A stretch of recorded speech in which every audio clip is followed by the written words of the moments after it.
Imagine a low-budget gang movie released in 1979 that became so dangerous it was pulled from theater screens.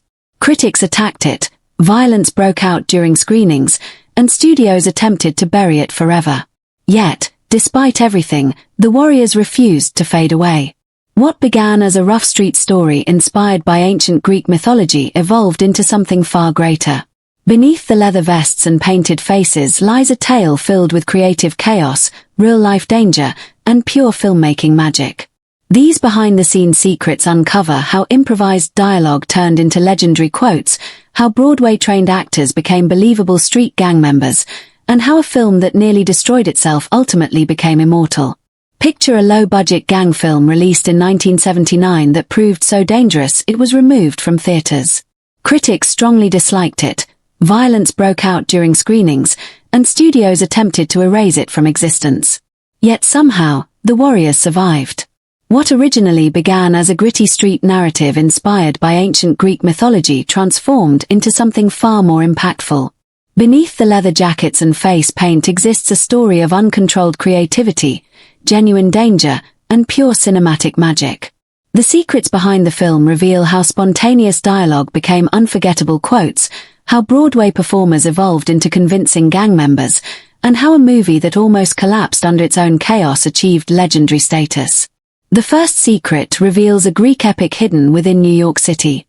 Long before the Warriors ever reached the Bronx, their story originated in ancient Greece.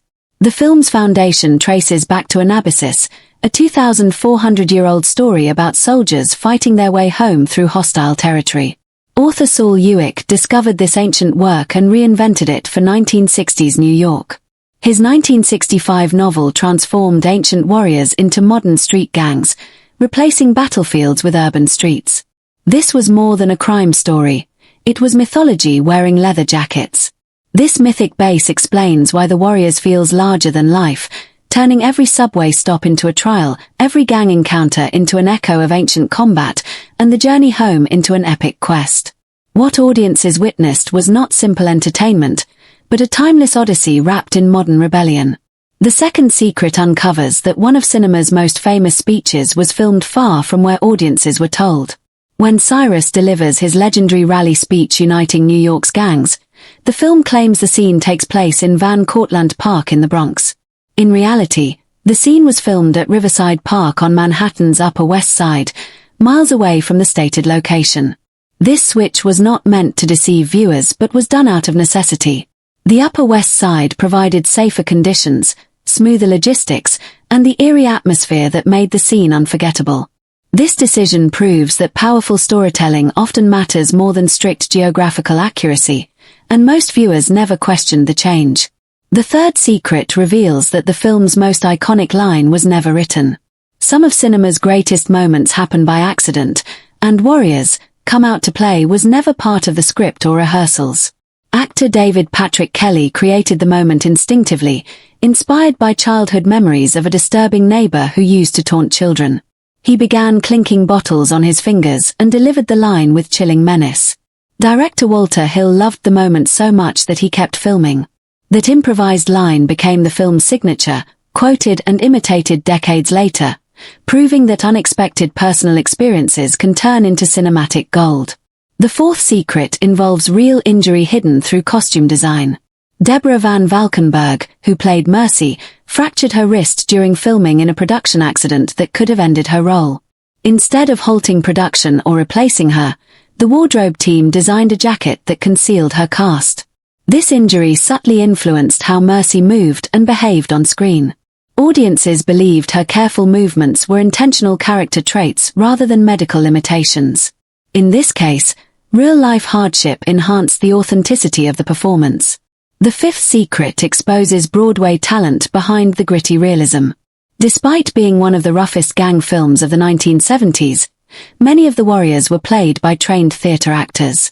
Dorsey Wright had just completed a Broadway run in Hair before joining the cast.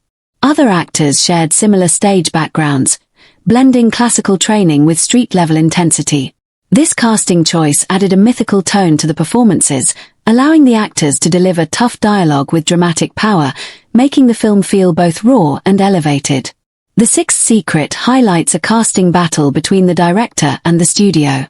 Paramount wanted a well-known star for the lead role to guarantee box office success, but director Walter Hill insisted on casting Michael Beck after seeing him in the obscure film Mad Men. The studio resisted, but Hill refused to compromise and delivered an ultimatum: cast Beck or replace the director. Paramount finally gave in, and Beck's quiet, controlled performance became the emotional core of the film, proving Hill's instincts were right. The Seventh Secret reveals that Fox's death occurred entirely behind the scenes. Actor Thomas G. Waits clashed repeatedly with Walter Hill during production and was fired mid-filming. Rather than rewriting the story or recasting the role, the filmmakers chose to eliminate the character altogether. Using a body double, they filmed Fox's death and removed Waits from the credits. The character's sudden disappearance felt shocking because it was unplanned, turning real-world conflict into on-screen tragedy. The Eighth Secret uncovers a lost comic book vision restored decades later. Walter Hill originally imagined The Warriors as a live-action comic book, complete with graphic panels and stylized transitions.